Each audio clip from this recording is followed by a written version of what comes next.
Hoy hablamos de sionismo, un término polémico y a menudo malentendido. No todos los judíos son sionistas, ni todos los sionistas son judíos. El sionismo es un movimiento político nacido a finales del siglo XIX, buscando un Estado para el pueblo judío tras siglos de persecución. No es solo religioso, es profundamente político y diverso, con corrientes desde la izquierda socialista hasta la derecha nacionalista. Hay judíos que se oponen al sionismo por motivos religiosos y cristianos que lo apoyan por razones bíblicas. Algunos sionistas defienden la convivencia con un Estado palestino. Otros, una visión más expansiva de Israel. Reducir el sionismo a una sola idea es un error. Es un espectro de posturas y motivaciones. Entender esta complejidad es clave para analizar el conflicto sin caer en simplificaciones. El sionismo tiene historia, causas y consecuencias que siguen vigentes hoy. El sionismo moderno surge en la Europa del siglo XIX, impulsado por Theodor Herzl.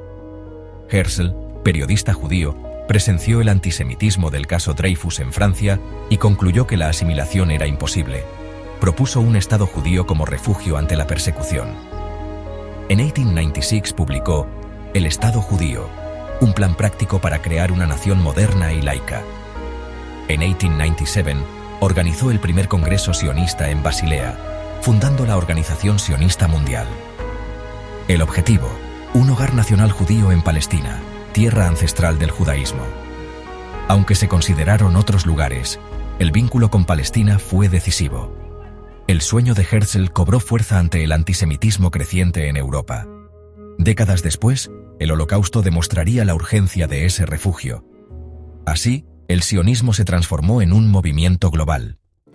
Antes del sionismo, Palestina era parte del Imperio Otomano, una región diversa y sin fronteras fijas. La mayoría de la población era árabe musulmana, junto a cristianos y una pequeña comunidad judía en ciudades santas. El sistema otomano permitía cierta autonomía religiosa, pero a finales del siglo XIX, el imperio estaba en decadencia. Las potencias europeas aumentaban su influencia, y los primeros pioneros sionistas comenzaron a llegar, comprando tierras y fundando colonias agrícolas. Las autoridades otomanas y la sociedad local veían con recelo la inmigración judía, temiendo el imperialismo europeo. Al principio hubo cooperación, pero pronto surgieron tensiones por el desplazamiento de campesinos árabes. El nacionalismo árabe emergió como respuesta al proyecto sionista. Así se gestó el escenario del futuro conflicto. La Primera Guerra Mundial derrumbó el Imperio Otomano y Gran Bretaña tomó control de Palestina. En 1917, la Declaración Balfour apoyó un hogar nacional judío en Palestina, pero prometía no perjudicar a las comunidades no judías.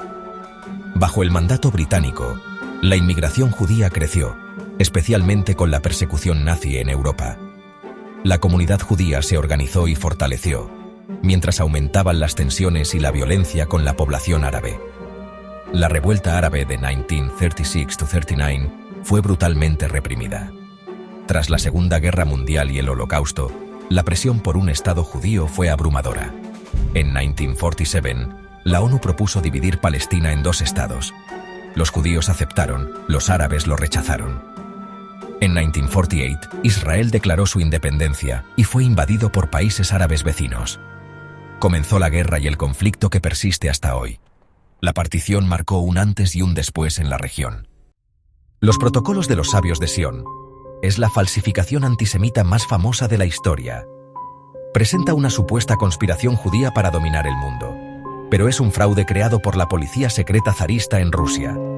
El texto fue plagiado de una sátira política francesa y adaptado para culpar a los judíos de los males de Rusia. Aunque su falsedad fue expuesta en 1921, se difundió globalmente y alimentó la propaganda nazi y el antisemitismo. Figuras como Hitler y Henry Ford promovieron su distribución. Hoy, los protocolos siguen circulando en Internet y nutren teorías conspirativas de extrema derecha y fundamentalistas. Es un ejemplo de cómo una mentira puede causar daño durante generaciones. Conocer su origen es esencial para combatir el antisemitismo actual. El Plan Andinia es una teoría conspirativa reciente en Sudamérica que afirma que existe un plan sionista para crear un Estado judío en la Patagonia. Sus defensores citan la compra de tierras por extranjeros y la presencia de mochileros israelíes como pruebas, pero no hay evidencia real. El mito distorsiona hechos históricos. A fines del siglo XIX, hubo proyectos de colonias agrícolas judías en Argentina, pero nunca un plan estatal. La versión conspirativa surgió en los años 70 y fue impulsada por grupos nacionalistas y antisemitas. La compra de tierras en la Patagonia responde a intereses económicos y de conservación, no a un plan sionista. Los viajes de jóvenes israelíes son una tradición tras el servicio militar, no una avanzada de colonización. El Plan Andinia es un ejemplo de cómo los prejuicios alimentan narrativas de miedo y antisemitismo. Es un mito peligroso que distorsiona la realidad y fomenta la intolerancia. El debate sobre el sionismo es hoy más polarizado que nunca. Para muchos judíos, es la base de la autodeterminación y la seguridad tras siglos de persecución. Para otros, especialmente críticos, el sionismo implicó el despojo de los palestinos y la Nakba de 1948. El conflicto gira en torno a derechos nacionales y humanos. ¿Puede un pueblo lograr su autodeterminación a costa de otro? Surge la pregunta: ¿es antisionismo igual a antisemitismo? Algunos sostienen que negar a los judíos un Estado es discriminatorio. Otros defienden la crítica legítima a Israel sin ser antisemitas. Equiparar toda crítica al sionismo con antisemitismo puede silenciar el debate. La polarización dificulta el diálogo y la búsqueda de soluciones. El reto sigue siendo reconciliar seguridad y dignidad para israelíes y palestinos.